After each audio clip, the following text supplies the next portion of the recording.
they had this rivalry with each other. Like, oh, he's building a big house up there. What you call rivalry, I call sexual tension. The big foursome. Yeah. They're all just 69ing each other on top of California Hill.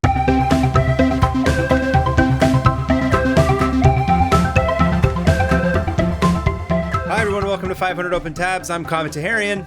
And I'm Hannah Hillam. And we're back with another episode.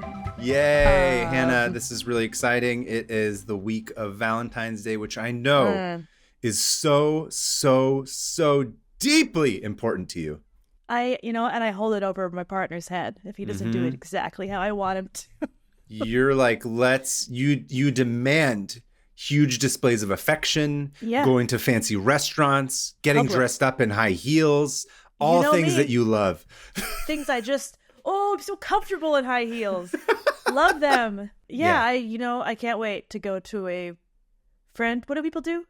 French fancy restaurant or Italian restaurant too. Oh yeah. Don't propose on Valentine's Day. Who does that? People who want people to watch them get proposed to. Nothing is worse. Hey, look, I'm not going to try to yuck someone's yum, but I'm here to yuck. I'll yuck everything. Public proposals, take it somewhere else. Well, I'm not here to watch your love or whatever. Like, I don't care. I'm not here for that. Yeah. It's like, oh, cool. I'm just trying to be at the aquarium. I was at the aquarium watching a bunch of manatees. Trying to be at the aquarium. So, this is a true story. The Atlanta aquarium. I was watching an animal show, and then the freaking aquarium person was like, and now we have a special thing. And I was like, this better not be a proposal. Did the manatee propose to the other manatee? No, it was just two people. And then they hugged, and he picked her up and spun her, and everyone's like, yay! And I'm like, I paid to see some sea creatures. I didn't pay to see two people I don't know kiss. Anyway, they're not clubby. Hot. They're not lizard people and cow people kissing. Now that I would pay money for. I would pay unspeakable amounts of money to watch that.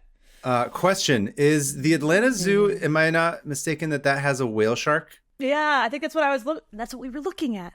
Yeah. We were looking at the whale sharks, not manatees. It was big and gray. I just guessed. I couldn't remember. This was 10 years ago. Yeah, I remember reading this because I know that there's only a couple of aquariums in the world that have a whale shark, and I think Atlanta's one of them, and I think somewhere in Japan is the other one. I can't remember where. They're really cool.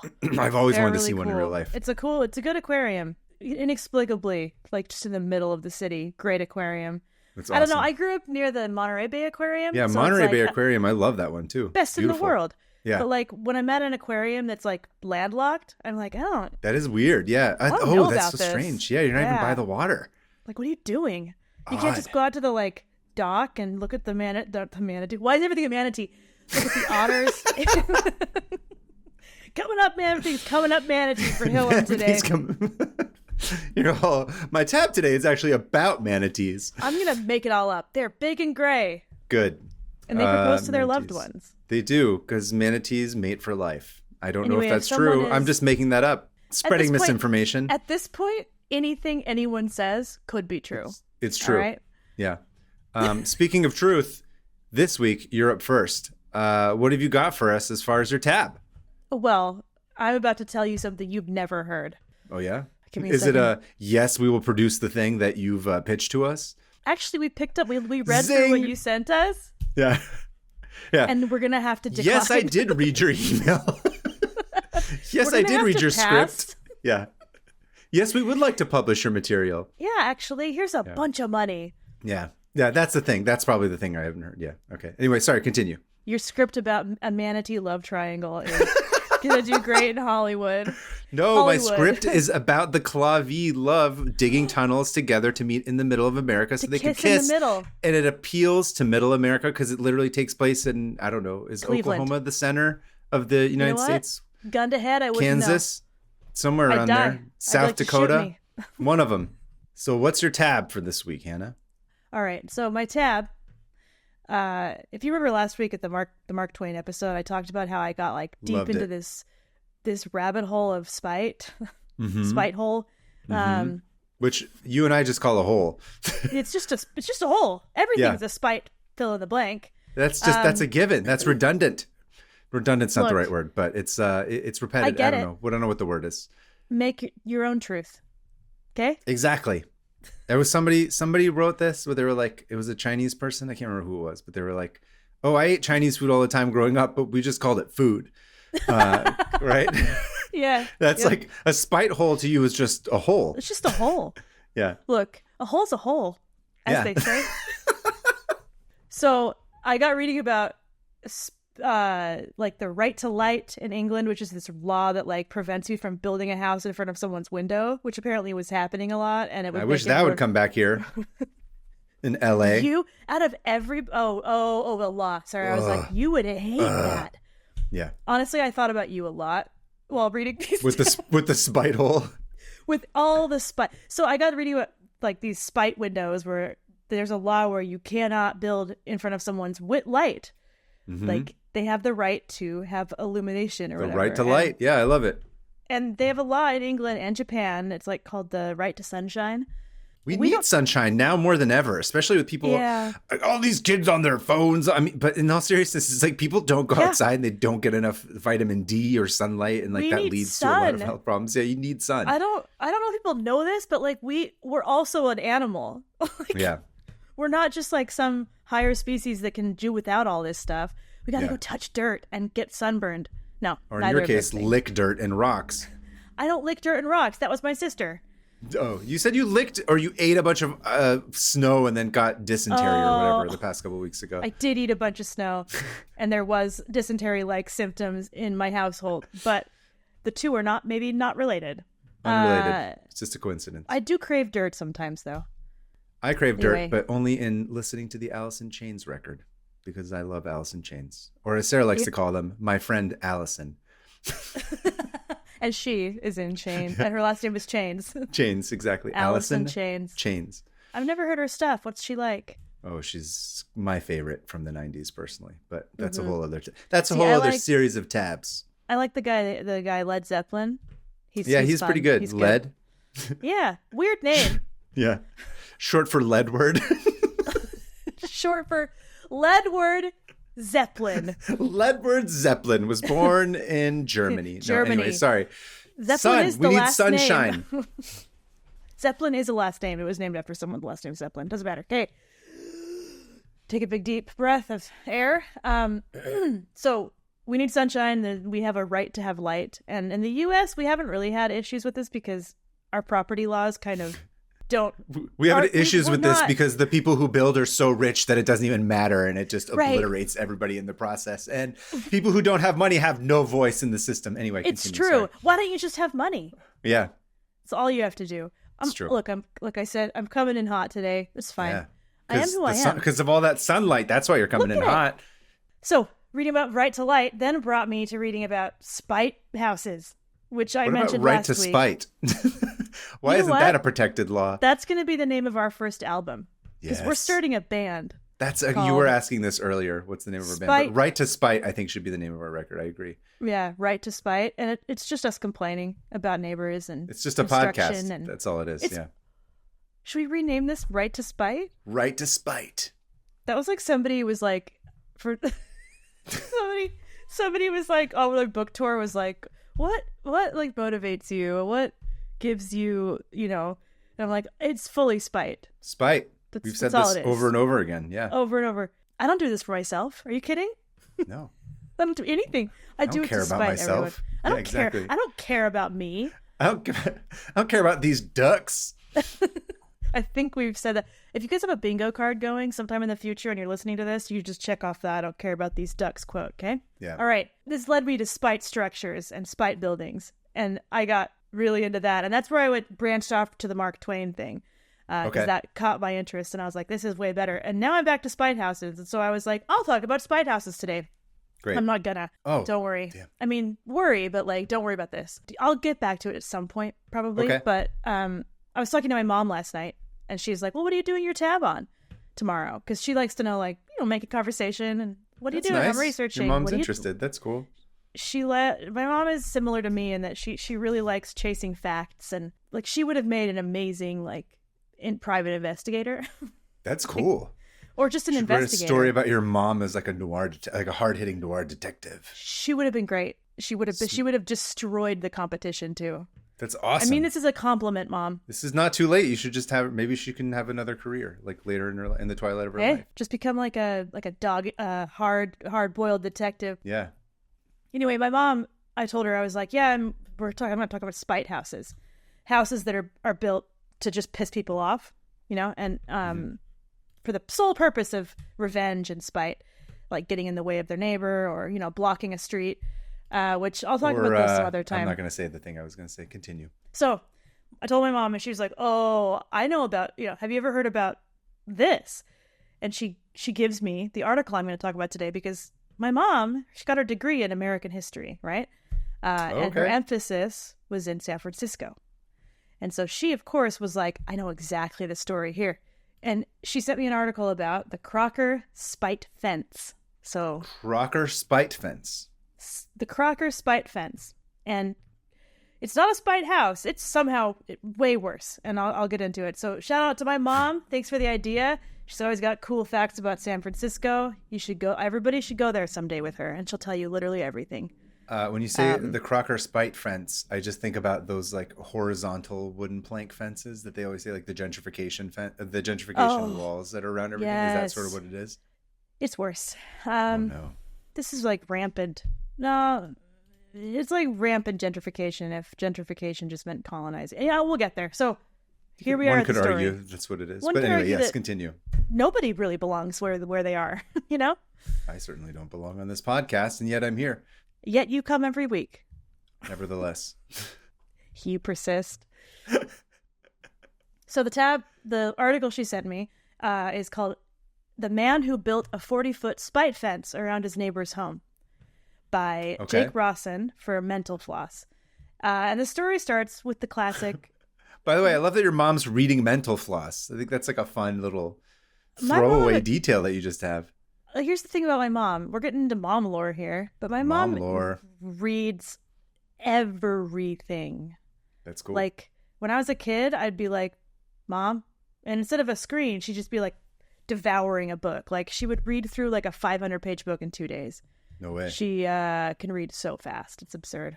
Anyway, I can read that fast. I just can't retain anything after I read it that fast. Same. I'll read a paragraph 8 times and be like, I don't even know what I'm reading. Yeah, exactly. I don't. If you're just talking about strictly reading the text, I can do that. Yeah. I just can't retain it. Yeah. No, I can't read anymore. Anyway, my parents have just so many books. My mom was an avid reader, and so she still does. She loves to read. Anyway, where was I? Oh, you were talking about Mental Floss. I was. I also don't retain information when it's spoken to me. And you know what? Neither do our listeners. I'm pretty certain. All of us are we're just an echo chamber of info. Yep. All right. Yep. 40-foot fence. Whatever. So Crocker. What a Crocker. Crock of fence. The story starts with a classic American tale of immigration and hard work. And in 1848, Germany, as you pointed out in the episode you did about Charlie Day. Charlie Day. Charles Del Shaw. Charles Del Shaw was really having a rough time in the 1840s, 50s, and 60s. Yeah. A lot of starvation, crop failure, stuff like that. A failed revolutionary attempt. Yeah, a lot of and it wasn't even Germany. It was just like a bunch of different kingdoms. Prussia. Just Russia with a P. Yep. So there's an immigrant called Nicholas Young, and he's from Germany, and he moves to San Francisco to find a better life. And he is a mortician. So German mortician immigrant. So if that can tell you anything about the strength of his character, just know this guy is hardcore. Okay. Or just like a dude who's seen a lot and is not affected by a lot of things. He's dug around in some dead bodies to make him look good. It's just with those. Look, I'm not trying to judge morticians. I'm just saying morticians have like a hardcoreness to them that I don't think You're literally looking at dead bodies all day long every day. Yeah, it's every day. I don't imagine that doesn't affect you in some way, or at least it doesn't attract a certain kind of person. Right. So it attracts somebody who can, hold his own. The subtext here being like, I could not be a mortician because I would cry every day if I was looking at dead bodies. So this guy, Nicholas Young, moves to San Francisco. Yeah. He works hard for years to build this mortuary and this business, and he becomes really prosperous. And, the American dream achieved. He gets to buy this piece of land on top of this hill called California Street Hilltop, and it's got a beautiful view of the bay, right where the Golden Gate Bridge will be someday. He can see right over there. He can see, it's just it's gorgeous. And that beautiful San Francisco air, there's nothing beats it. I'm sure that air was even better back then. Oh, can you imagine? I cannot. I've never experienced it. No. And it was above the fog line. So it was always it's really high up. Nice. Yeah. So there's this hill, and he bought this plot of land up there, and he and his family lived up there. They had to do a hike, or kind of hike up and down, but he didn't mind that. Yeah, he was like, this is worth it, better than starving to death in Germany. And he and his wife Rosina and their children had this little cottage, beautiful garden. He was also a gardener, nice. Which I love the idea of a mortician leaving work and then going home and nurturing a garden. You know what I mean? That's a nice balance. That's the way of thinking about it. Yeah, you're balancing life with death. Yeah, lots of beautiful views, all of that. So their life was great for a couple decades. It went, beautiful. And then the 1870s rolled around and the cable cars came around. And the cable cars. The cable cars came and they're great. And they could get people up hills way easier because, as if you don't know, San Francisco is very hilly. Quite hilly. Like, you go there, you are, you're from up there. So it's like you go there and you're like, well, cool, this street has stairs. I didn't know the sidewalk was stairs. Like, you'll be walking and you'll be like, guess I'm climbing stairs to the top of this street. The real test of a San Francisco Bay Area person is, can you drive stick shift in the city? I was just about to say, can you drive stick in the city? And you First of all, most people are like, stick? What's that? I can drive stick, but not in the city. It's scary, but you can do it. That lurch, like when you when you roll backwards while you're shifting. No, it's like, I might hit something. Or going over those crests, you're like, is someone about to fly into the air and then knock someone out? Yeah, it's a crazy city. Anyway, so California Street Hill became very accessible, and everyone wanted some of it because it was like gorgeous, Yeah. And in this time, there was an economic downturn in the 1870s. Like before the Great Depression, this was the worst we'd had it. The 1870s. Yeah. I wonder what caused that. Yeah. Well. Weird. It's like things go in cycles, Mm-hmm. So the rich were extremely rich in the 1870s. It's what they're called the Gilded Age. Oh, right. Yeah, because everything was covered in fancy gilded. You just picture these like, what is it? William Randolph Hearst, people like that who are just so wealthy that they almost don't know what to do with their money, and they pour it into like gigantic. So they're like, I'm gonna include myself in the government to make sure that the government's not spending enough. Buy the presidency. Yeah. How about that? While my business collapses because somebody else did it cheaper. Yeah. Ugh. Oh my goodness, I love this country. Yeah. I love tech. It. I love tech. And just like the tech billionaires nowadays who pretty much run San Francisco and decide who gets to live there by passing laws with the local government, it was a home to, again, giant capitalists who ran the railroads back in the day. So you've heard of like Rockefeller and all those people. Of but course. The West Coast had their own set of like robber baron railroad people. Yeah. That we call the Big Four. That were called the Big Four. Yeah. And it wasn't just a gigantic number 4. Like I pictured the first time I read it.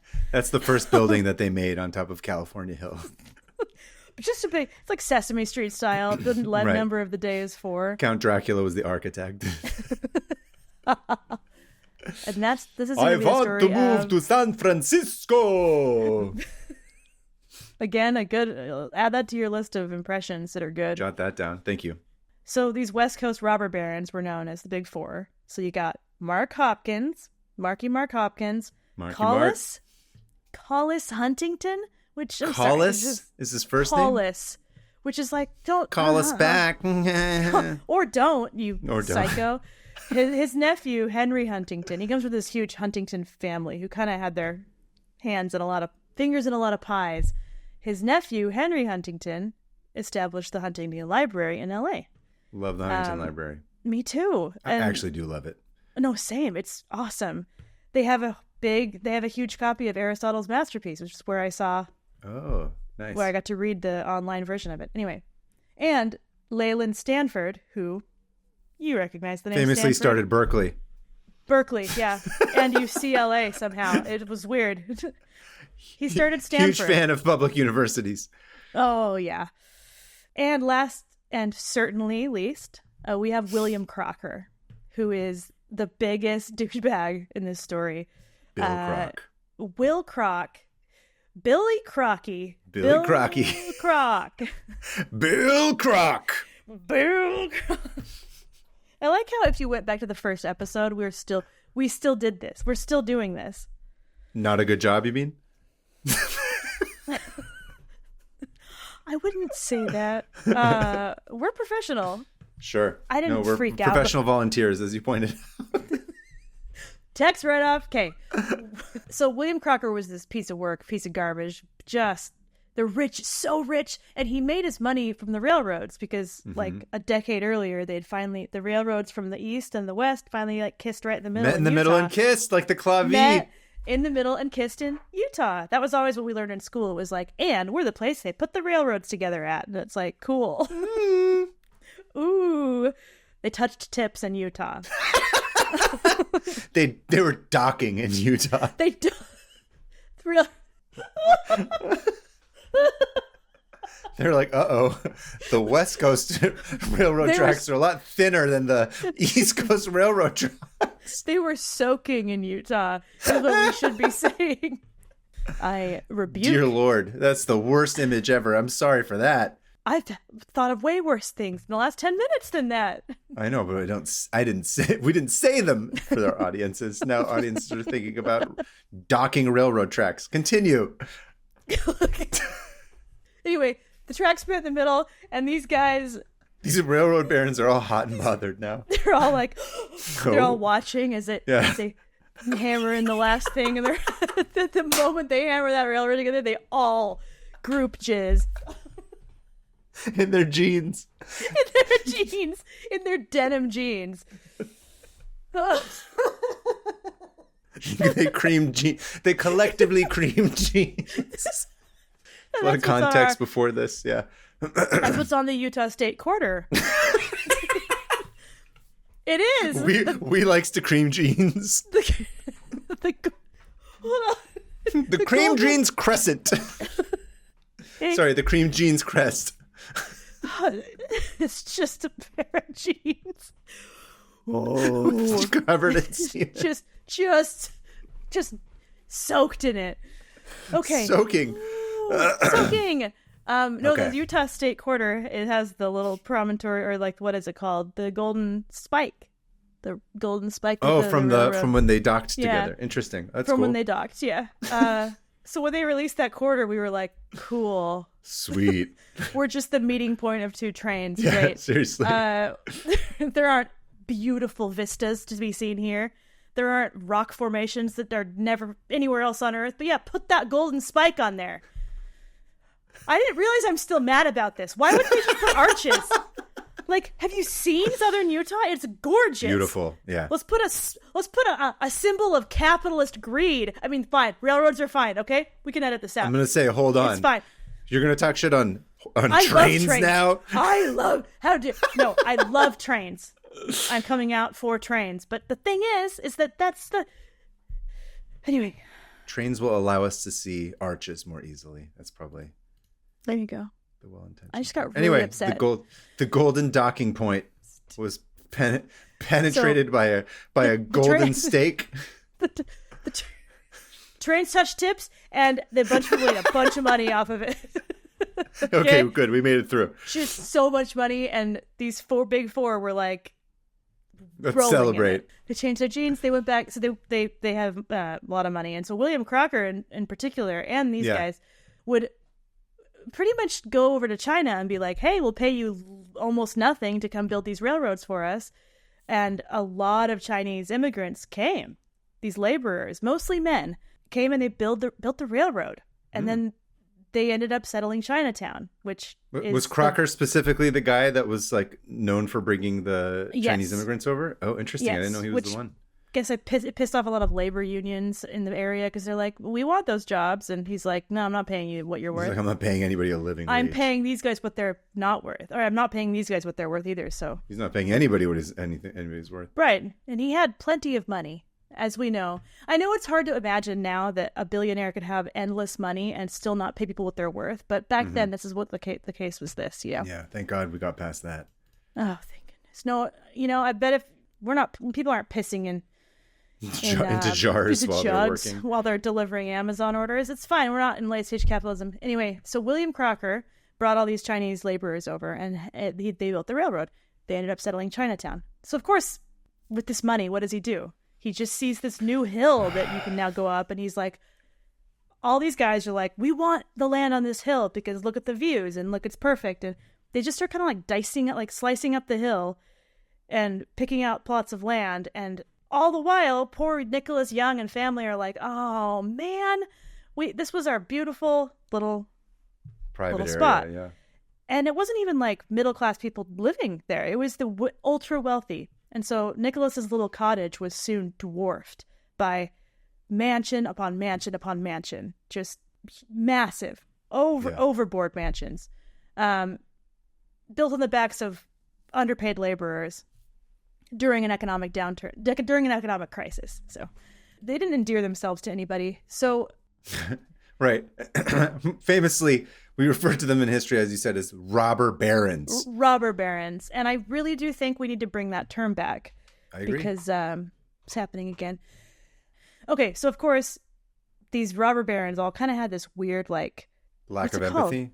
Oh, well, yeah, they don't have that either. Of course not. They had this rivalry with each other. Like a kind of a quiet, like, oh, he's building a big house up there. And so Crocker was like... What you call rivalry, I call sexual tension. Foursome. The big foursome. Yeah. They're all just 69ing each other on top of California Hill. And then they roll down the hill afterwards. Yeah. Holding hands. Well, then they hold two groups of 69ing people rolling down the hill? No, it's like while they hold wheel. Hands? They're like a wheel. Oh, I see. This is very important. We need to figure out the logistics of this. This is the second time we've tried to figure out logistics of 69ing. You're like, and that is how kink.com came to be in the center of San Francisco. That's where the Folsom Street Fair originated. Yeah. Anyway. Rivalry. I lost rivalry building houses. These people are building these giant mansions, and Crocker was like, nah, absolutely not. I will not be outdone. I'm going to build the biggest, most palatial mansion on the tippy top of this hill, right above everybody else, try to get as tall as he could get, buy the highest piece of land he could find. And he wanted to build this tower that was 75 feet tall that he could go up into and like look at the city and like see the goings on. Literally an ivory tower for himself. Literally an ivory tower. Yeah.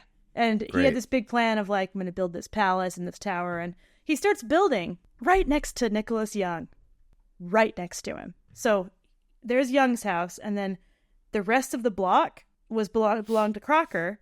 And Young was like, well, I'm not going to sell my place. I've been here for 20 years. Yeah. Eat shit, Crocker. And Crocker was like, eat a crock of shit. Yeah. Eat a crock of... I don't have a joke. Sorry, did that one break your brain somehow? somehow that's the one. So Nicholas was like, what that? Well, I hate all these people. I just want to embalm bodies and garden. Like, why are these... This guy's my kind of guy. Oh, you're going to love this dude. Again, I thought about you a lot during this. Nice. I will say that. Especially with the spite houses, because there was one guy who was like, there's too much construction outside. I'm literally filling this alleyway with a house. He blocked off an alleyway with a new house so that he didn't have to hear construction. And I was like, oh, awesome. I wish I had money. I wish I could do that. God. So much noise in this neighborhood. Oh my God. Anyway, continue. Sorry. So Crocker sees things in money. So he's like, money will buy this guy. No problem. I have enough money to buy whatever I want and I'll buy him out. Wrong. Nicholas Young was like, no way, dude. I was here. Yeah. And over and over, he's like, what? Seriously, he's like, money doesn't work? Well, he comes face to face with the stubborn German immigrant who worked so hard to get where he was, and he is not fazed. He's unfazed. And Crocker's like, okay. So he comes back with another offer, higher. And he's like, surely he won't turn this down. And Young was like, I don't want that. No, I'm staying here. And this went back and forth for like months. And Young did not budge. And he would like harass Crocker and be like, how about this much? And then Crocker would be like, okay, maybe this much. And he's like, no, I don't want any of it. And he'd like lead him on. So like Nicholas Young would be like, well, how about $1 million? And he's like, how about $500,000? And he's like, no. No, not $1 million either. I don't want to sell it. Like he would just like lead him on. It was really funny. Wasting his time. I love it. Wasting his time, getting him all wound up. So Crocker was like, I don't know what to do. I need this piece of land to finish my giant mansion. And so he ordered his workers who were blowing up with dynamite. They were blowing up some of the craggy rocks that were on the land. He's like, just aim that debris right over there. Piece of shit. And this debris went toward Young's house, hit the house, damaged it. But of course, Young was completely unfazed. And he doubled down. He was like, you're going to throw rocks at my house? I will never leave here. Over my dead body. And Crocker was boggled by the fact that this guy was indifferent to money, indifferent to threats. So he doubled his last offer to $250,000, which at the time was, and hold on, like, this is what, 1870, let's say? Oh, so no, sorry. This is I did the math already. So you did do it already. Okay. I'll give you $12,000, and at the time that was $250,000. That's it. And yeah, and Young, of course, said, no, I'm not selling my house to you. Yeah. And they would get into arguments, and Crocker it was like driving him insane that he couldn't have exactly what he wanted. So people were like, yeah, Young was also like poking the hornet's nest. And it's like, I don't care what Young did. He's in the right, and I'm always going to side with this guy. Yeah, I don't care. Who cares? So finally, after months and months and months of a stalemate, Crocker was like, fine. If I can't enjoy your land, neither will you. Ugh. So he hires a crew and spends $72,000 in today's money to build a 40-foot tall wooden fence surrounding 3 sides of Young's home. So he just had one view. And it blocked sunlight, it blocked air, and the view of the bay, and his garden died, everything wilted. They got no fresh air. It got stuffy and muggy. It was like being at the bottom of a well, they said. This is literally the plot of Who Shot Mr. Burns, where he's like, oh, I need to be in control of all the power of the city. So he meets the sun blocker. The sun? Yes. Yeah. That's right. And then they're like, who shot him? It's like everybody was a suspect wanting to kill him. Because he had no friend. Everyone wanted him dead. Yeah. I'm going to send you a picture of the Crocker spite fence. This is just... So the spite fence is highlighted. So there's that's not even Crocker's mansion. That's a different house. His mansion's next door, but do you see how it's like... Oh, that's the fence? The fence just looks looks like another building almost. It looks like another building, a 3-walled building made of wood. Yeah. And see it was so tall that it needed those like supports. They had like supporting it with wood. Wait, so that thing just surrounded his house? Yeah. But it was on Crocker's land. It was on Crocker's land. And it was 100% legal. There was nothing that said you couldn't do this. It was his land. And it's also funny because I wonder how much of this is like the law said that was legal because no one thought that someone would be that stupid and petty. That's how it started in England. They were like, why would anyone block the light? And then someone did, and they were like, wow. I guess we have to write a law about this now because you can't use your own brains, you idiots. Someone's that petty? Oh, when I get into spite houses sometime, there are some just chef's kiss perfect stories. Okay. that are to be told. But anyway, so Young's garden died, and the whole family was like, "This, are you kidding?" Yeah. And the city officials were like, "There's nothing we can do.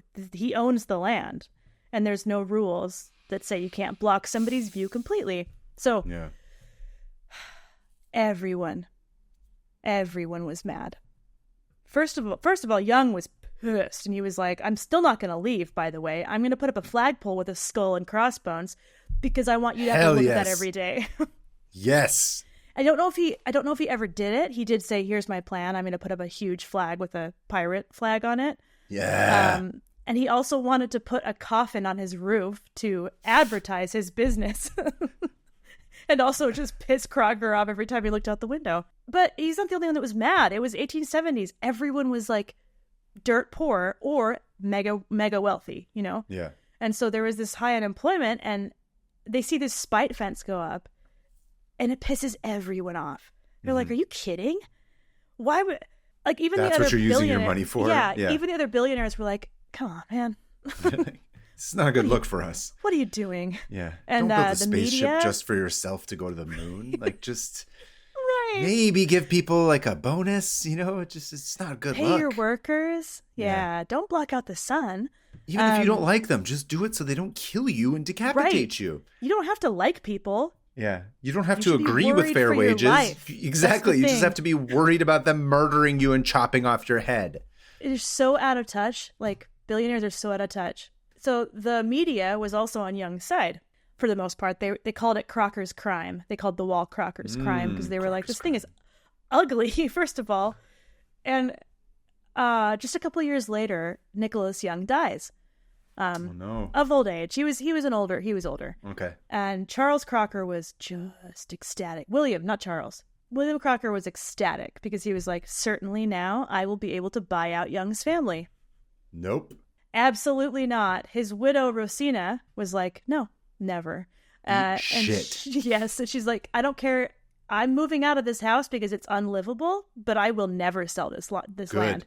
And so she let the land kind of just go. Like they ripped the house down, and then the lot became like an ugly vacant lot full of garbage. And like, nice. She didn't care about keeping it up because that would piss him off. I'd like to think that there's like, considering that it's next to a railroad baron's home, I want there to be like, you know, what do they call them? Like tramps and hobos that like rode the railways. Like dudes that showed up with like a stick with like all their stuff tied up into a bandana at the end of it. Where they have with the fingerless gloves, and they're like, hey, making fires inside of like barrels and stuff. Barrels, and just being like, I'm gonna eat a leather shoe today. I'm all out of beans. I'm gonna eat a leather shoe. So she was just as stubborn as her husband. Sounds amazing. These people sound amazing. And dream couple. And so Rosina was like, absolutely not. And at that point, they ended up having to cut the fence in half because the winds almost blew it over. And that's awesome. I wish it would have blown into their building and destroyed it. But it also became this huge tourist attraction. Like, it got out, and everyone's like, I want to go see this big dumb spite wall. And it like people came from all over to like check it out and learn about this guy who was so petty that he built this fence, not wall. Come see the boy who has too much money and not enough maturity. And no one really loves him. So he has to do it. The unlovable man stands behind this fence. It's like a zoo of his own making. He's just cursing everybody as they stare at him. Don't worry, folks. It's electrified. He can't get out and spite you. A billionaire zoo. Yeah. A human zoo for billionaires. Yikes. I mean, that's basically like those what words Hearst together. Castle is. Yeah. It's true. So 7 years later, Crocker himself died. Nice. And, that's my favorite part of the story so far. It weirdly gets better. So she outlasted him, and she held on to the land. And Crocker's children then took up the fight to get that land from Rosina. And she was like, are you kidding? Have you not gotten it yet? I'm not giving this away, like, over my dead body. And she did die. And she never gave in. She died in 1902. And her children, her and Nicholas's children, were like, okay, we just can't, we don't have it in us. Like, we just. I mean, at that point, they're not living there. They're not living there. What does it matter? No, I'm saying, why would they even sell? Just generationally, just be like, listen, this is an important part of our family history. Just don't ever sell this. Well, they sold it. Because it pisses somebody off. Oh, no. They sold it to the Crocker kids. And by then, these two families were like, I don't even know why we hate each other. Like, our parent, like, you know, it's why. And so they sold it. They sold it for a pretty good amount of money, too. But it was all for nothing. Because just a few years later, in 1906, the Great San Francisco earthquake happens. Oh, no. If they had just held out, it would have just gotten destroyed. Oh, it gutted the Crocker mansion. That's awesome. Leveled it. That thing was gone. And all the neighboring buildings, everything caught on fire. The whole of Nob Hill, all these palatial mansions got gutted. I know. It's probably the only good thing that came out of that. Yeah. And the Crocker children were like, well, I don't want to rebuild. And so they donated the entire block of their property to charity, like a charitable donation to the city. And now Grace Cathedral is there. Oh, interesting. Have you been there? It's a beautiful building. It's possible. I don't remember. They built probably famous not. I don't know. Grace Cathedral. Yeah, you'd recognize it if you saw it. So now Nob Hill has a really pretty cathedral. And famously, the city of San Francisco rebuilt like record pace after the earthquake. Yeah. Because they wanted to get everything done for the World's Fair that was coming there. Always a World's Fair in all these stories. Always. It's always like the World's Fair is about to come. Bring them back. Hurry, murder a bunch of girls, build the city again. I don't know. If there was just some sort of a World's Fair that took place in San Francisco and right between San Francisco and LA, that high-speed rail would be done immediately. It would be done so fast. Although, to be fair, they're not slow because they're not able to make it. It's slow because there's so many stupid lawsuits that are pointless and dragged out. And lobbyists and people that own car companies do not want high-speed rails. Okay? That's on the record, by the way. That's not even like a conspiracy. He literally said that. That is what he said. Also, go back to like Henry Ford, and he lobbied Congress to shut down railroads. Like, we used to have rail systems that no longer exist. No one knows that. Anyway, love it. So they rebuilt in record time. And my favorite part of this story is that all that racism toward the Chinese laborers, it really backfired on everybody, because after the earthquake, Chinatown was destroyed. And they were like, you know what? Now's our chance to get these guys out of here. And Chinatown, the citizens of Chinatown were like, absolutely not. We have rifles and we can defend ourselves. Like literally we're like, we'll kill you. This is our city too. We contribute a ton to the economy. Yeah. We have an entire the culture of the city. If we left, I mean, I guess now at this point, who would build your crap, you know? Yeah. And also, the San Francisco earthquake, all the records got destroyed in the record offices. Oh, no shit. So all these Chinese immigrants who were not allowed to have citizenship were now like, well, you don't know if I'm a citizen or not. And they had this like massive like, okay, fine, you're all citizens. And they rebuilt Chinatown despite everyone trying to stop them. And they rebuilt it bigger and more beautiful than it was. Well, arguably. Cool. It's like twice the size as it was, because they were like, oh, we'll rebuild.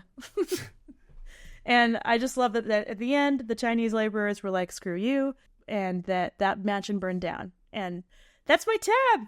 Listen, the moral of the story here is that no matter what your plans are, no matter how much money you have, Mother Earth doesn't give two shits. You'll die like everyone else. That is my favorite part. Your house will burn like everyone else's. That's the thing. And just like every human that came before you, you will die. So might as well not be an asshole to people. Apparently, that's too complicated of a lesson. He's going to embalm you the same way as he does everybody else. No, that was great. I love it. I love hearing a bit of San Francisco history like that. Me too.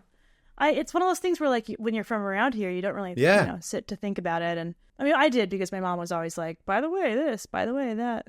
But I just love the idea of this being a place where people immigrate.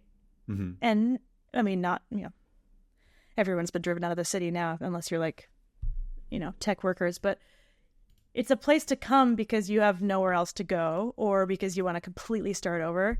And that's why we have like Castro Street, like one of the best LGBTQ districts in the world, is because people were like, there's nowhere else to go. We're going to go west, because San Francisco is chill with most things.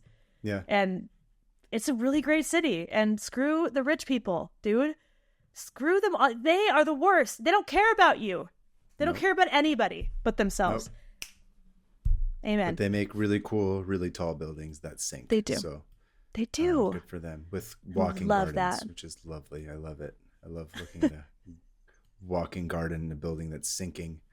Instead of sinking? If anybody, there's a bunch of them that are all sinking because they're all terrible. You don't know. Like, they're not. You're not meant to do huge skyscrapers like that in San Francisco, you idiots. Right. Fighting God once again. But in the end, Mother Nature will kill you. So always wins. Don't forget. That was awesome. I loved it. Thanks. What do you got for me today? That's funny that you... Hold on, let me switch this over. Is there like overlap? I'm like, oh, mine's also about the spite fence. No, I'm kidding. No, mine... Okay, so you and I, Hannah, we are both authors. Yes. Sorry, I didn't mean to laugh. You're like, we did. Technically, I've written a book. Yeah. Yes, we're both authors. We've written books. Yeah. And if there's something that I know that you absolutely know, it is that you cannot help but write yourself into your material. I wish I could. I wish I could not write myself in, but yeah. It's impossible. Whether it's literally you, in your case, you are the main character of your own book. Or figuratively you, in your case. Right. Or I also, don't forget, I was also in the Avocado Chronicles strip that was literally just me. That's right. It's always going to be there. It's either literally you or it's like some personification of a part of you. It's just, in many cases, very unavoidable. You're going to do it. Yeah. And that's exactly what today's subject, John Orr, did when writing his debut novel. Okay. John Orr. This name sounds kind of familiar, but I think I just might have read about him with this name. So in 1991, John was a model employee at his day job. He was well respected, but he still felt a little bit empty. He longed for something more. Who among us? So at night, he began taking a fiction writing course at the nearby Glendale Community College. Oh, there, he learned all the principles of what makes a good story, plot twists, interesting characters, and where to find inspiration. And he really enjoyed it. He took to it like a fish in water. And suddenly, he's writing and writing and writing, and it's going great. He loves it. He's enjoying it. And with that outpouring of material, he's able to write his novel called Points of Origin. Okay. Have you heard of Points of Origin? No. Points of Origin is a cat and mouse thriller between the hero, Phil, a tenacious gun-pack and arson investigator in L.A., and the villain, Aaron, a socially stunted pyromaniac who finds sexual arousal in the blazes he sets and uses his specialized knowledge as a veteran firefighter to escape detection. So a guy with an arson kink versus a detective who's investigating fires? Oh, a firefighter. Yeah. Okay. So this leads to the question. Which one of the characters was John? No. Uh-oh. You're going to tell me, huh? Do you want to know the answer? Yeah. He was both. Duh. Why did I even think that you weren't going to say that? Of course. That's why. Okay. All right. Anyway, the reason I said it connected is because mine's also about local history, which I thought was interesting. And fire. There's fire in this, too. Listen, it's on my mind. It's all I'm talking about. It's all we're reading about. I'm sure that I think the main article that I pulled this from is in the LA Times, but it's on everyone's mind. So John Leonard Orr, understandably. Okay. John Leonard Orr was born in 1949 and he grew up in nearby Highland Park. And there's not a whole lot written about his upbringing, but we know that he served in the Air Force. And when he got out, old Johnny really, really, really wanted to be a cop. Isn't that just that pipeline from Air Force from Army to cop, man? I don't know. And he tried his damnedest to get hired as one. Unfortunately, they didn't let him in. The LAPD's psych test found him unstable, quote unquote. They have a psych test? Apparently, or they did back in the 70s. Seems like they don't anymore. Wow. Maybe you put that in there again. He couldn't even become a cop? That's hard to get. That's hard to not be able to become a cop. Just saying. Then he tried the LA Fire Department, but they declared him too physically unfit, which is harsh. They're like, your brain's bad and you got a bad body. Additionally, he had a bit of prince hands, as my mom likes to say about me, as I've told you before. Yep. Wait, what does she say in Farsi? Isn't it something in Farsi? No, it was not in Farsi. Just as like that. The hands of a prince. Just hands of a prince because they're soft. She's just like, it's obvious you've never really worked with your hands. Obviously, other than drawing, but as I sit here with my scarf. Ed Nortskog, a former coworker of John, said, quote, "He's not a big, rugged fireman. He's pudgy, he's prissy, fastidious, and neat. Doesn't go in for the pranking and hijinks that firemen do. So he doesn't get along with these guys." Wait. I didn't know that pranking and hijinks was part of being a fireman. I've heard that actually before. I guess you you're hanging out at the firehouse and you got to do something to like. They're playing grab ass a lot. Yeah, trying to like make the time pass. So, to recap, he's mentally unstable, he's high maintenance, and he can't take a joke. So, in 1974, the Glendale Fire Department. Yeah, exactly. Delightful person. In 74, the Glendale Fire Department is like, you son of a bitch, you're hired. We'll take it. Jeez, okay. And Johnny rises pretty quickly through the ranks, specifically showing a knack for investigating arson cases. Okay. Eventually, he rose to the rank of captain. And in his office, get this, he had a cigarette box adorned with a skull and crossbones.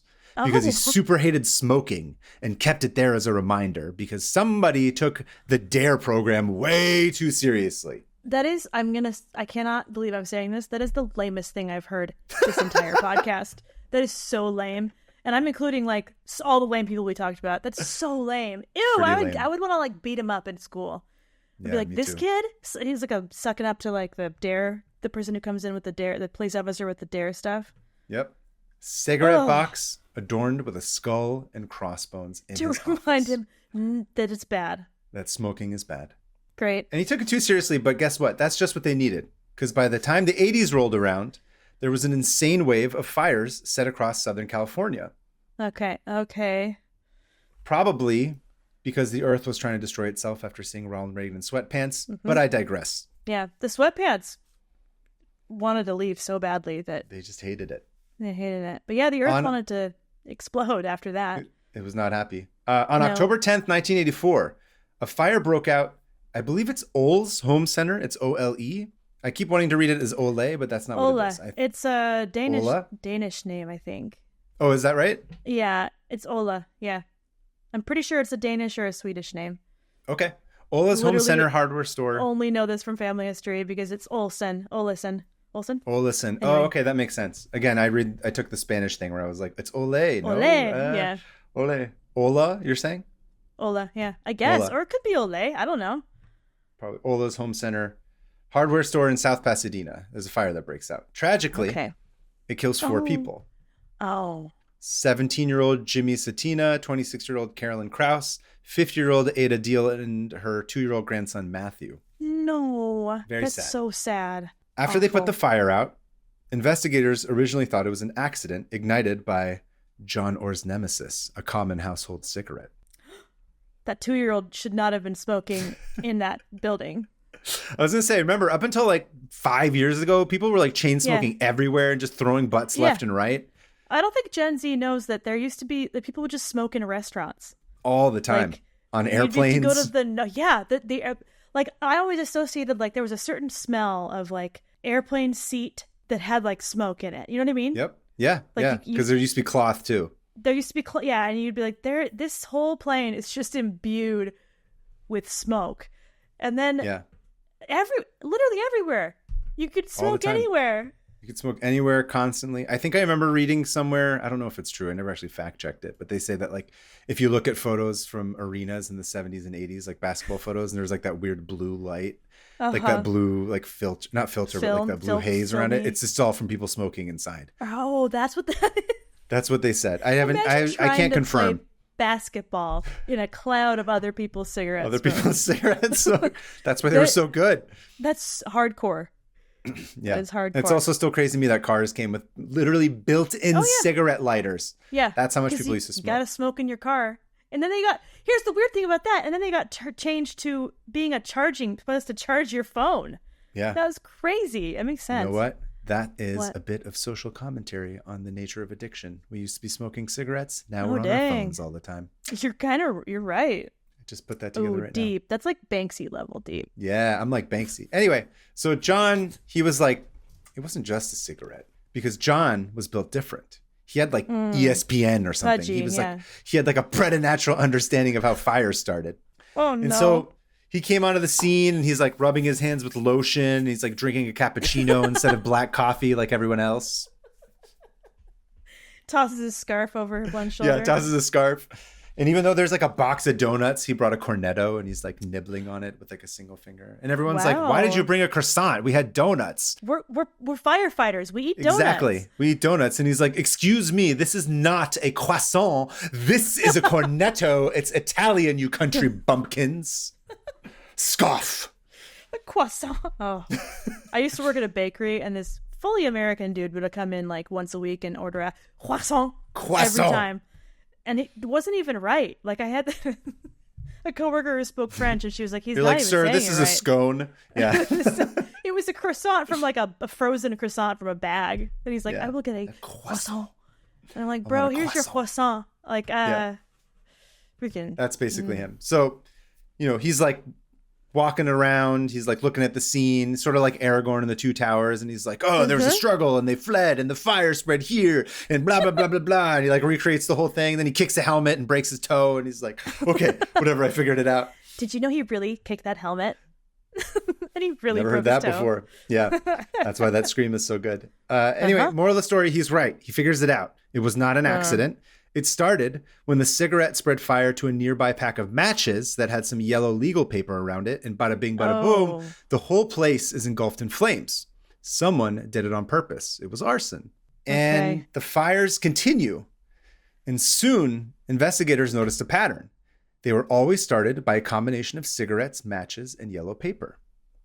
Interesting. And this sucks for the terrified citizens of Southern California, but for John, this is great. Oh my God, that's so funny. The line I wrote in here was literally, death is great for mortuaries. Perfect. And fires are great for arson. That's so funny. I didn't even realize that until right now. Death is great for mortuaries and fires are great for arson investigators, right? Business is booming for him. Well, yeah. And even though he's annoying as shit and sitting in the non-smoking section of a fancy sushi restaurant, John is pretty well respected for being good at his job. Well, yeah, you could hate someone, but if they're magical at their job, it's like, well, He's I really guess good we at have it. to That's put the up with problem. it. Yeah. And in order to make sure his accomplishments remained firmly on the record, he wrote articles for the American Fire Journal about how good at his job he was and in catching serial arsonists, and explored their methods and psychology. I imagine that this is where the first sparks of his writing career begin. Nicholas Sparks. Nicholas Sparks. That's what I thought. that was his pen name. He was Nicholas Sparks. He's Nicholas Sparks. Good for him. Love a good romance. Pretty soon, John was invited to sit at the cool kids table of various arson investigators conferences where I imagine they're all dining on blackened fish. Oh, or they're Remember, like, I'll was trade a you thing in this the from 80s. my lunch. I don't remember. Blackened fish was like one of the 80s. big things. That's true. I was famously born in 1945, so I fully remember the 80s. No, blackened fish was like the hip thing to eat, aside from, ironically, and the other thing was sushi. So it was raw fish or blackened fish. Anyway, he becomes a bit of like a little celeb in the scene. Oh, man, about the fire industry town or whatever. And at one such conference in Fresno in 1987, there was a cluster of suspicious fires nearby that took out a family bargain center, a Payless drugstore, and Hancock Fabrics. And I know what you're thinking, and the answer is no, it was not the Fresno Nightcrawlers. They're cool and they're harmless, so stop fear-mongering. Fine, okay? I'm going to lose sponsorship the Fresno Nightcrawlers alone. From the anti-Fresno Light Nightcrawlers Association. So yeah, fine, they're fine. I do like them. They're cute. They're cute. I love them. I put them in my book. It was probably Mothman's Compendium of Southern California Cryptids, available now on blacksmithfilms.com. Go get your copy today. It was probably just a coincidence. And also, John was like, dude, the fact that the fires happened while all the investigators were at the conference actually proves that it wasn't any of us, because if we'd been out like investigating the fires, this never would have happened. So actually, and everyone's like, we weren't asking if it was one of you. Yeah. He's like, so actually, we need to hire more investigators to prevent something like this from ever happening again. Oh boy. But a fire captain from Bakersfield named Marvin Casey wasn't convinced. Interesting. He had found what they call an incendiary device outside a different craft mart, which was, predictably... Craft marts. Those places are great. I think because they're highly flammable, I imagine. They're just like filled with paper. Yeah, you're right. It's a bunch of flammable stuff. But the incendiary device he found had the same pattern. Cigarette with some matches and yellow paper. He linked the two. He linked them to the Southern California ones. Same as the Ole Mart. Ole. Ole? What was it? Oli? Dude, Ola. Ola. The Ola Mart. Luckily, this one even had fingerprints on it, but they couldn't figure out whose it was. It could be Ole, by the way. You just say Ole. Ole. Oh, Ole. Well, there's no accent on the E, so I don't think it was Ole. Okay. But Ola. But whatever. It's fine. The 80s keep on going. You know, Steve Jobs introduces the world to the first Macintosh. The 80s push on at an insane speed. Yeah. Steve Jobs introduces the world to the first Macintosh. Guns N' Roses takes over the Sunset Strip. And Reagan sends Rumsfeld to lend Saddam a hand in using chemical weapons against the Iranian people on a daily basis. Thumbs up. Thanks, guys. That's never going to come back to... Yeah. Wow. Why did I not know about that? The detail. Oh, my... When it comes to those things. And then people are like, why are Middle Eastern people so mad? Accusing me of not... Okay, all right. No reason. No reason. Because you were in on it. That's why, Hannah. How did you know that I was Ronald Reagan's right-hand man?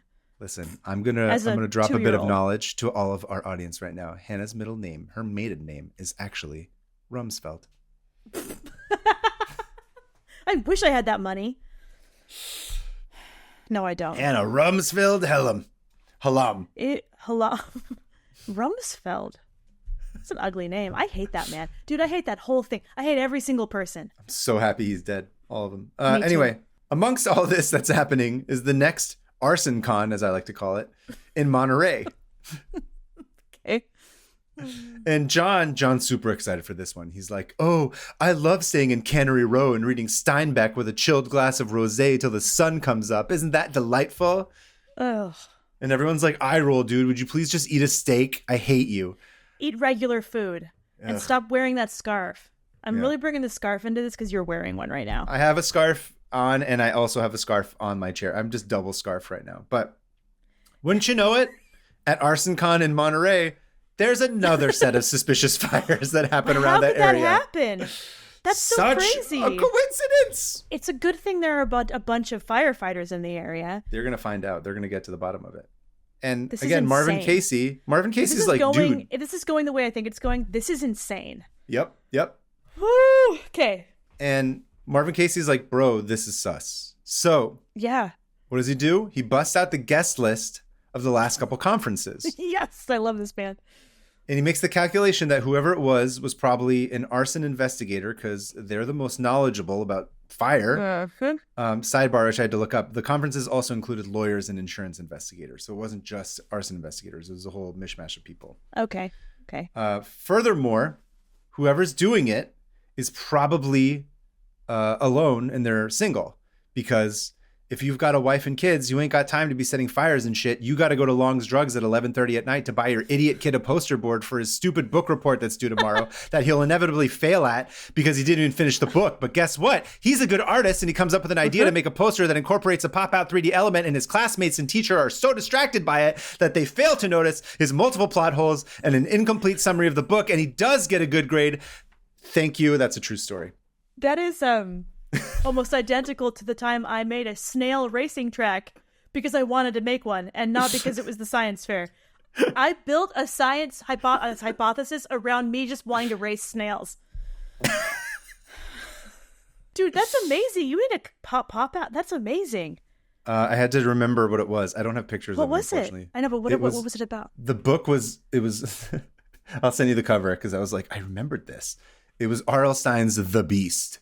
Oh, which is I not even this cover. Yeah, it was not a. It was interesting because it was a non-Goosebumps R.L. Stine it's not book. Goosebumps. Weird. Anyway, I didn't even finish it, but I just sat and drew the book and drew the thing instead. Dude, that is the way I got into college. They're like, your grades are bad, but you can draw. Like, no. Anyway, so Marv cross-references the guest list and narrows it down to 10 dudes, one of whom was your boy. John Orr, Ronald Reagan, John Orr. Ronald Reagan and Donald Rumsfeld and Saddam Hussein were all at that conference together. All at the conference. Talking about chemical weapons. They love. They just crave more fire. John Orr, despite originally having been a family man, had separated from his wife. Oh, okay. And Marv puts John's name as a potential suspect, and everyone is like, "Bro, are you out of your mind? There's absolutely no way." He's our best investigator. He's literally like the number one dude. By the way, I should show you. I forgot to send you pictures of him. So here's John, like, bringing a hose in to fight a fire. Oh, geez. Okay. Oh man, he looks insufferable. Here's him wearing in his Apple outfit with his cap and all that stuff. And this is the Olay market, as we keep calling it now. Oh, yeah, that market's gutted. Sad. This guy looks like, I already know I don't like him just based on what you've said, but this really solidifies it. And I don't want to just judge somebody by their looks, and it's not his looks. He has an untrustworthy face. He looks like he looks like a movie cop, like with the mustache and everything. He just looks like the guy you would cast as like Chicago cop number 6 that's standing in the background. Yeah. After like running too much, chasing the guy too much. Wow, I don't like this guy. So Tom Probst, a fire prevention inspector at the Glendale Fire Department in the 90s, said, quote, "People looked up to him. We just thought, wow, this guy has such knowledge. He was shouting stuff like, we need to get crews above and giving directions. He always knew where the fire hydrants were. He was miraculously fast at finding the causes of fires. He could dig through the ashes, narrow it down, and be like, and we'd all be like, man, you're so good." So when Marv has this proposition that he's like, I think it's John, he's essentially laughed out of the room. Yeah. But like you and me, being laughed at doesn't scare Marv, and it only makes him more stubborn.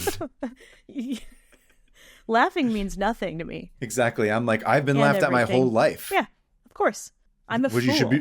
What you should worry about is when you don't laugh at me. That's when I really melt down. I fall apart. If someone doesn't laugh, I'm like, I'm going to walk into traffic. Yeah. So you could argue that laughing means everything to me. Exactly. But, it's the not laughing. Yeah.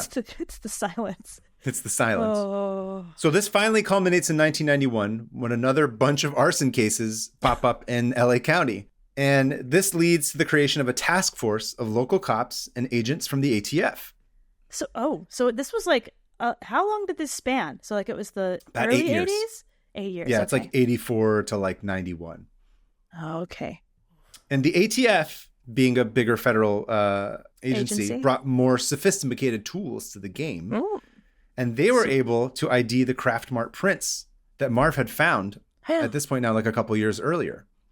Okay. And this is my favorite part. They identified it as ore.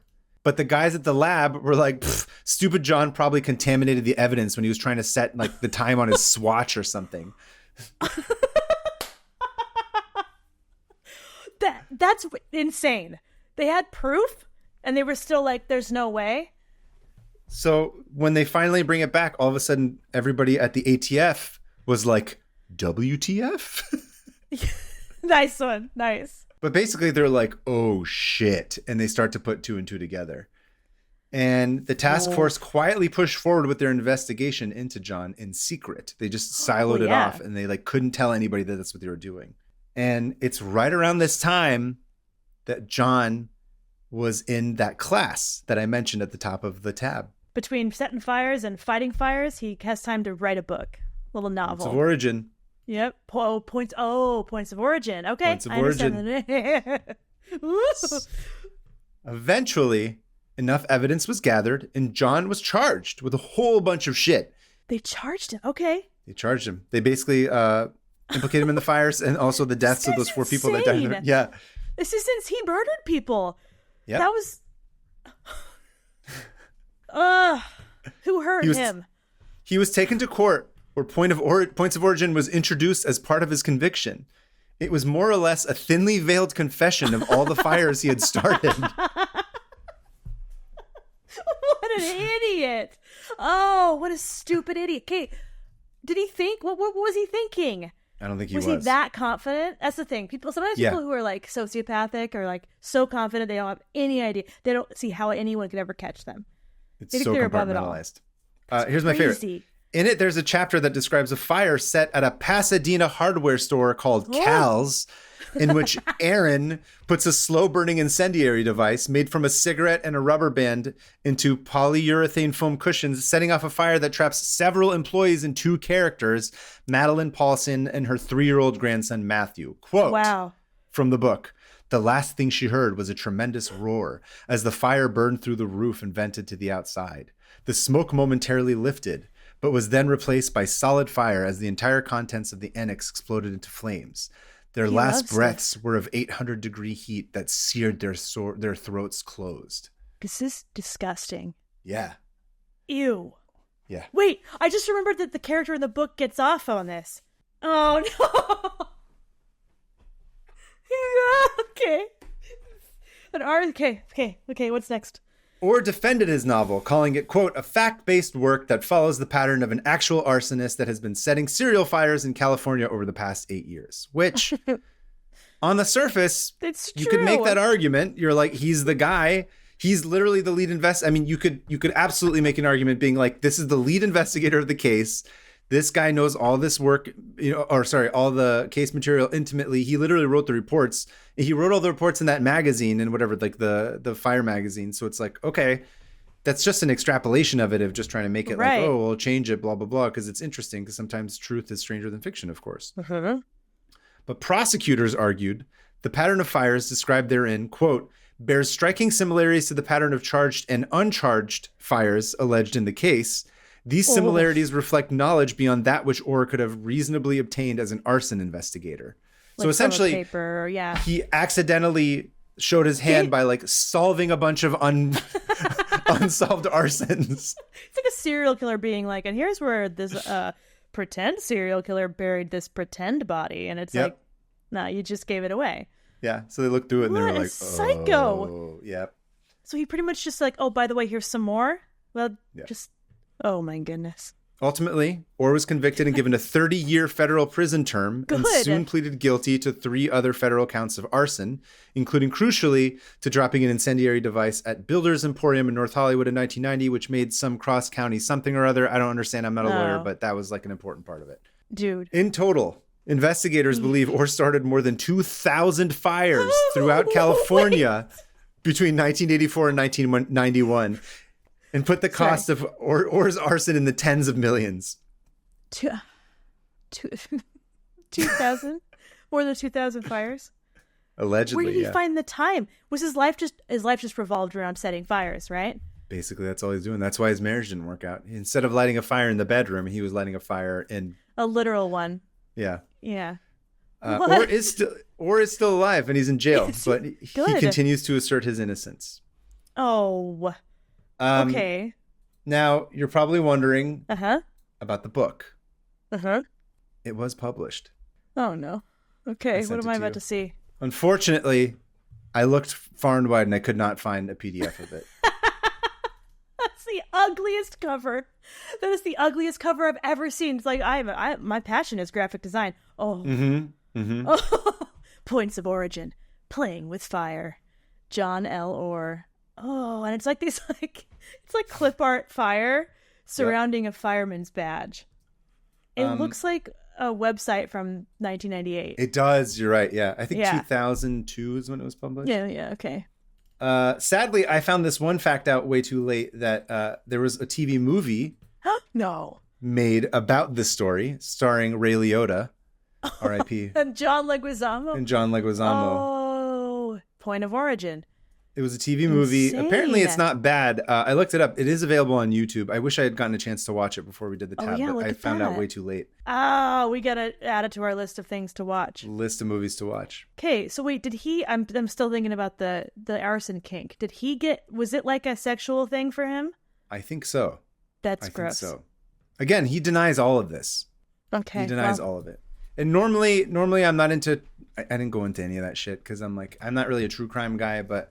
I thought this was interesting because of the fire part and because of like the context of what's happening right now. And it was weird. But moral of the story here is don't draw from your own life as inspiration when writing a book if you are in fact a criminal. A criminal. Oof. Write something else. Don't write what you know. Yeah, for once. Okay, that's wild. I wonder how many times this happens. Do you know what I mean? I'm sure like it happens where all the time. We just they cover their tracks too well. Where this is like genuinely something, because this is such a human thing where it's like he obviously needs something, you know. Yeah. The law, the praise of other people, and to feel smart, and what a better way to do that than make your own problems to solve, I guess. Yeah. Anyway, that's my wild. tab. John Orr. Oh. John Orr. That's also really sad that those people died. It is very sad. What a psycho. Yeah, I'm like, well, mine is mind-boggling. I'm still trying to wrap my head around this guy.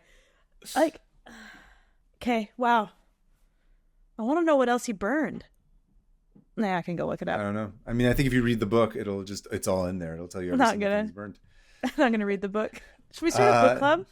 We should start a book club. 500 open books. 500 open books. I don't have any. Open flames. 500 open flames. Flames. Just throw me in there. Okay, now it's time to close our tabs.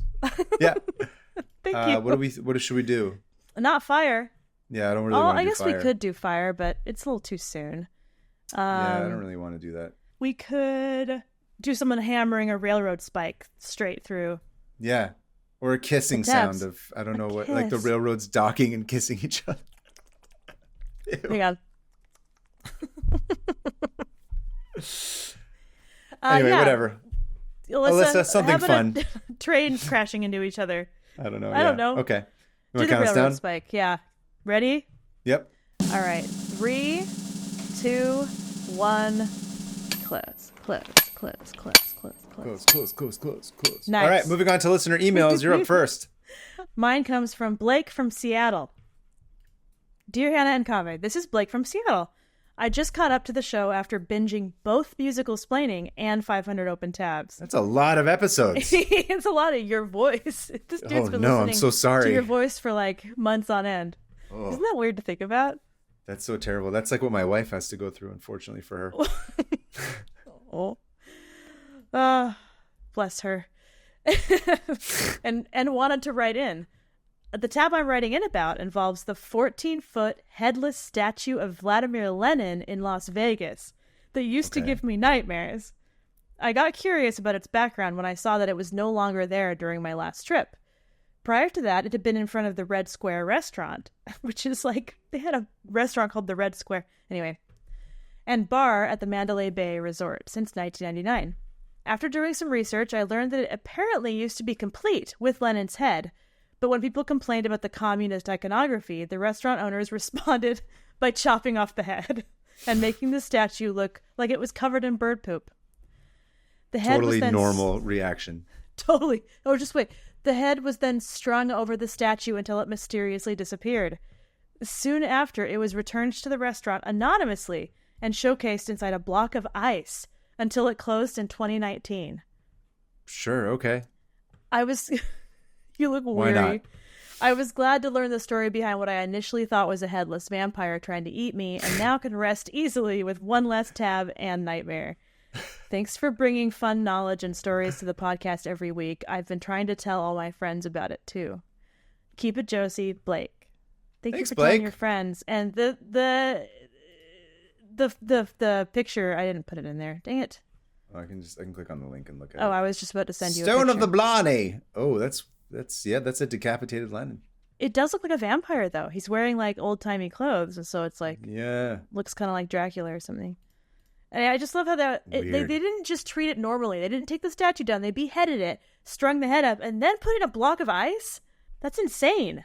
I guess they were worried about what the reaction might be from the communists of America. Who knows? Yeah. Okay, well, what do you got?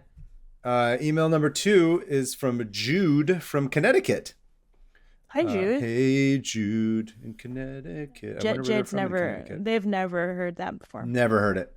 Hi, Hannah and Kaveh. We said that last time they wrote in, by the way. Did we? Edit that out. Forgot. Yes. I've never made that joke in my entire life. Long time listener, second time emailer. It's literally right there in the first line. I wanted to comment. I wanted to comment on what Hannah said during her Aristotle's Masterpiece tab.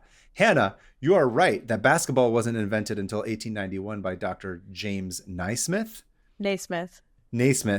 I'm not a sports ball fan, but he invented it in Springfield, Massachusetts, and I know this because I went to Smith College nearby in Northampton, Massachusetts. Smith, a women's college, is where the first game of women's basketball was played. I thought this tab would be relevant since you were joking about, quote, medieval women breaking their hymens while playing basketball, end quote. That's the kind of brilliant writing and jokes you get when you come to this podcast. It's what you can expect every week after week. Breaking hymens. In 1893, Senda Berenson, the physical culture director at Smith, learned the game from Naismith and adapted it for her students. She changed the game to be more appropriate for, quote, Victorian ideals of refinement and geniality. Interesting. I wonder what that means. Put corsets on and play basketball. I learned about this in a class that was held in Smith College archives. The archives used to be the college's gymnasium and was actually where the first game was held. I was also aware of the lore behind the invention of basketball because there is the Naismith Basketball Hall of Fame in Springfield. I've never been to Disney World, but it kind of looks like Epcot next to a tall pole with a basketball on top, which is impossible to not see from the highway. Also, Berenson was the first female inductee into the Naismith Basketball Hall of Fame in 1985. Cool. Thank you so much for creating a podcast that has brought my very shitty year a lot of comfort. Heart emoji. Jude from Connecticut. Thank you, Jude. Thanks, Jude. Thanks for writing in. That was exciting to learn about. Yeah. Also, Connecticut was an old stomping ground of mine. Oh, right. I don't miss Didn't you it. live there? Unfortunately. You lived there for a minute. Sorry to everybody from Connecticut, but I did not like living in Connecticut.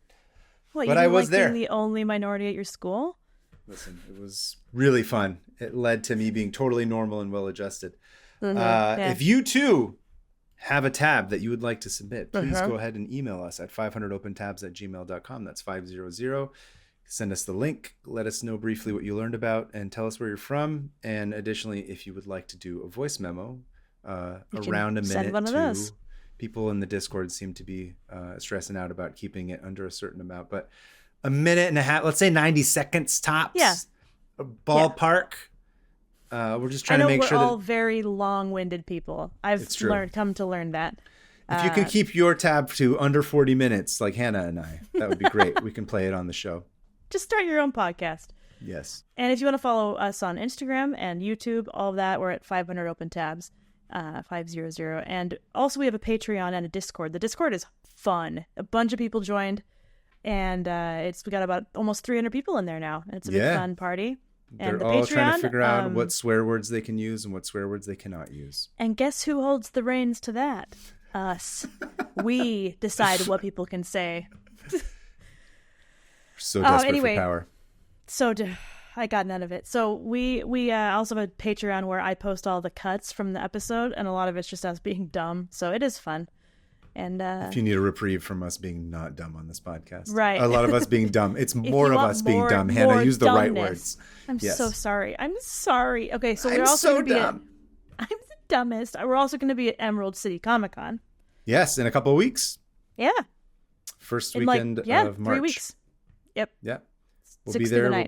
We'll be in Artist Alley. We're also hosting a panel, Escaping the Algorithm. That's going to be on Friday night at 6:45, I believe. Yep. We'll be posting more information about this on the social media accounts. So if you're going to be in Emerald City, please come say hi to us. Come to the panel if you can. Or if you're not going to be at Emerald City, tell whoever you know that's going to Emerald City to go see us, both at the panel and at the table, and tell them to spend their entire fortunes paycheck on their entire paycheck on whatever we make. On artists. It would be really helpful. We're artists who make art. Exactly. We qualify as that. And if you really like what you hear, we do this podcast because we love it, but also, it's a lot of work. So head to Patreon. Also, I have the table number for our booth. What are you holding out? Tell them what it is. Sorry, I'm trying to remember it. Just a sec. You're like, I just wanted everybody to know that I have the table number. I'm not going to tell them what it is. It is J7. J7. I think. Pretty sure. John 7, anyway. We think. You know what? It doesn't matter. No one ever looks at table numbers. They just walk by and they're like, oh, you're here? Wait, you did the brain meme? Yeah. Anyway, yes. Mothman. Mothman. And then they just point at it and walk away. We'll be at Emerald City. Okay, well, thanks, guys. Emerald City. Also, if you want updates about me, because I have a life outside of this podcast and Hannah, I'm at PermaFriends on Instagram and Taherian on Blue Sky. I'm at Hannah Hillam on everything. So. Yep. Thank you guys for listening. Please tell a friend if you enjoyed any of these tabs. Thank you to Alyssa. Yeah, please. Thank you to people who around the world are not starting fires. You're doing a really good job. Yes. Thank you. I just got really sad that we're not somewhere else in the world. You know what I mean? Mm-hmm. That we're watching fascism slowly rise. It's fine. Nothing matters. It's kind of real anyway, sad, dude. Bye! Yeah. Anyway, you guys, thanks for listening. Keep it Thank you. Secundus. Keep it Josie. Josie Nixon shat 5 times on this film. Sorry, Josie. I'm kidding. Keep it Josie, everybody. Keep it Secundus. Josie. Bye. Keep it Secundus. Bye! Oh, I already said bye. Bye!